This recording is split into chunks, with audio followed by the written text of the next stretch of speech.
यहां ईमान टटोलने की जरूरत है और यहां अमले स्वाले की जरूरत है। रोटी का लुकमा अभी बीवी के हाथ में है, मुंह खुला हुआ है, यहीं से हाथ पकड़ लेते हैं अब्दुल्ला इब्न उमर अपनी बीवी का, ऐसे दस्तरखान पर रखो, आवाज पर कान लगाओ, शैय्यल्लाह, अल्लाह के नाम पर मुझे भी कुछ मिल जाए।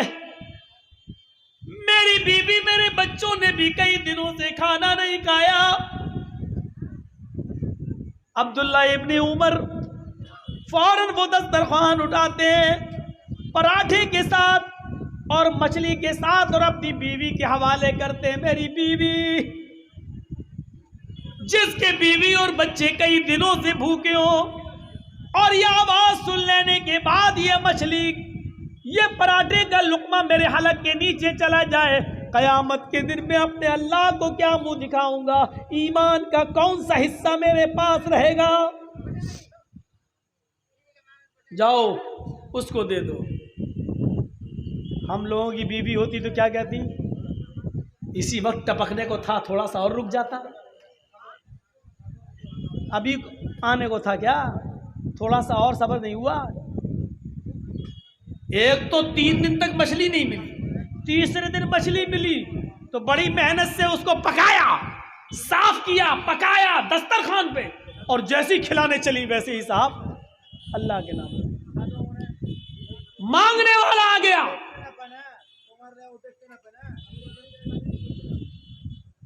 तसव्वुर करो क्या बीत रही होगी। लेकिन एक बीवी थी, अपने शौहर की आदत से वाकिफ थी, इसलिए शौहर को कुछ नहीं बोला।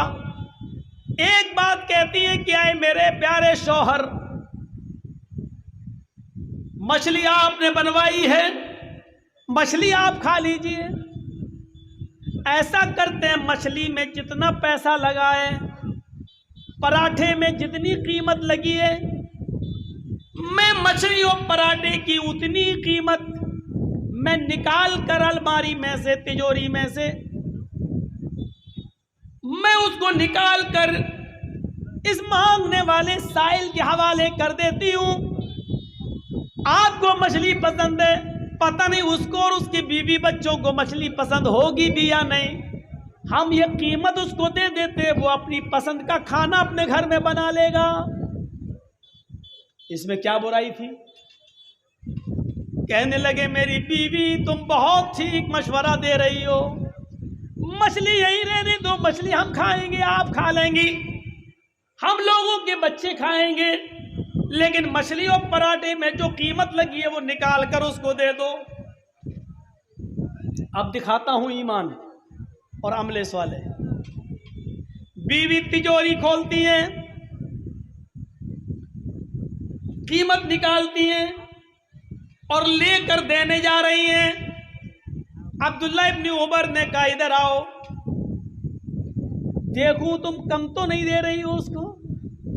उन्होंने जब उस दिरहम गिने तो अंदाजा लगा लिया कि मछली इतने की होगी, तेल मसाला इतने का होगा, आटा इतने का होगा, सबकी कीमत के हिसाब से जोड़कर कहा कि ठीक है मेरी बीवी, तुम कुछ ज्यादा ही दे रही हो, कम नहीं दे रही हो। अच्छा है, ठीक है, जाओ दे आओ। जैसे वो कीमत देने के लिए पहुंचती है दरवाजे पर, अभी दरवाजा खोला भी नहीं है, अभी साइल के हाथ में कीमत दी भी नहीं।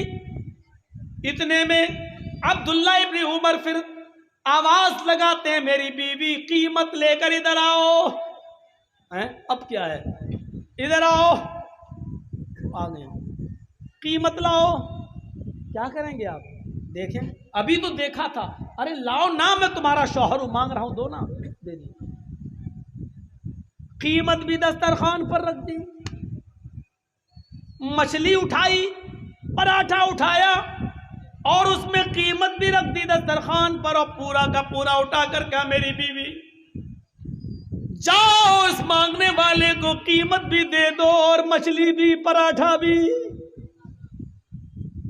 हम लोगों की बीवी होती, कहती सटिया गया ये आदमी, पागल हो गया, दिमाग खराब हो गया इसका। वो कहने लगी क्या हुआ आपको? कब? पहले दे के आओ फिर बताता हूँ। अरे दे के आऊंगी तब क्या बताएंगे, अभी बताइए ना। कि ना पहले दे के आओ, दोनों चीजें दे के आओ। शौहर का हुक्म था, बीवी जाती है, कीमत भी दे देती है, पराठा भी दे देती है, मछली भी दे देती है, और वो दुआएं देता हुआ चला जाता है। ये बैठती है और कहती है बताओ मियाँ अब तो बता दो क्या हुआ। पहले तो कह रहे थे कीमत दे दो, मछली हम और हमारे बच्चे खा लेंगे। फिर मैं कीमत देने गई तो आपने वो भी बुला लिया और फिर कीमत भी दे दी, मछली भी दे दी। वाह, ऐसा क्यों? कहा मेरी बीवी जब तुम कीमत देने जाने लगी तो मेरे दिल में ये ख्याल आया, आए अब्दुल्ला तुझे मछली ज्यादा पसंद है या मछली की कीमत? मैं किसी नतीजे पे नहीं पहुंच पा रहा था, मुझे मछली ज्यादा पसंद है या मछली की कीमत। बहुत गौर किया कि मुझे क्या ज्यादा पसंद है, लेकिन मैं किसी नतीजे पे नहीं पहुंच पाया, इसलिए मैंने दोनों चीजें दे दी। क्योंकि कुरान की आयत, ईमान देखिए, क्योंकि कुरान की आयत हमारे जहन में आ गई। जब तुम कीमत देने जाने लगी तो कुरान की आयत मेरे दिमाग में आ गई, मेरे माइंड में आ गई। लन तनालुल बिर्रा हत्ता तुनफिकू मिम्मा तुहिब्बून। तुम उस वक्त तक नेकी नहीं पा सकते हो, तुम्हें उस वक्त तक सवाब नहीं मिल सकता है जब तक तुम अल्लाह की राह में वो चीज खर्च न करो जो तुम्हें सबसे ज्यादा पसंद है, जो तुम्हें सबसे ज्यादा महबूब है। जब तक अपनी सबसे चहेती चीज को कुर्बान नहीं करोगे, अल्लाह की राह में नहीं दोगे, तुम्हें नेकी नहीं मिलेगी। मैं सोचने लगा अल्लाह में मछली दूं तब सवाब मिलेगा या कीमत दूं तब सवाब मिलेगा। अल्लाह मुझे कीमत ज्यादा पसंद है या मछली ज्यादा पसंद है? अल्लाह मुझे क्या पसंद है? लेकिन मैं किसी नतीजे पे नहीं पहुंच पाया कि मुझे कीमत पसंद है या मछली, इसलिए मैंने दोनों चीजें दे दी। आय अल्लाह मुझे नहीं मालूम कि मुझे मछली ज्यादा पसंद है या उसकी कीमत। आय अल्लाह तेरी नजर में जो बेहतर हो उसका सवाब तू मुझे दे दे। अल्लाह मेरे नाम या माल में सवाब लिख दे। अल्लाह मुझे नेकी से नवाज दे। अल्लाह मैंने साहिल को मछली भी दे दी, उसकी कीमत भी दे दी। मेरे प्यारे साथियों, ये था ईमान और ये था अमले साले जो दिल की गहराइयों से होता है।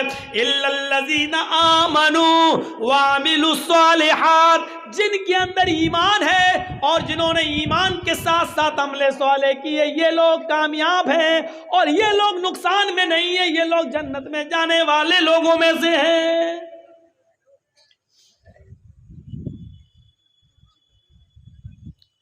एक बच्ची यहाँ पर बैठी हुई है, बिलाल चौक की बता रही है, जिस किसी भाई का भी हो यहाँ से आकर के लेके जाएं। एक बच्ची बैठी है स्टेज पर, बिलाल चौक की बता रही है, आए उसको ले जाए यहाँ से। चलिए ठीक है, वो जिसकी होगी ले जाएगा, किसी के ना हो तो हमको दे दीजिएगा, हम ले जाएंगे।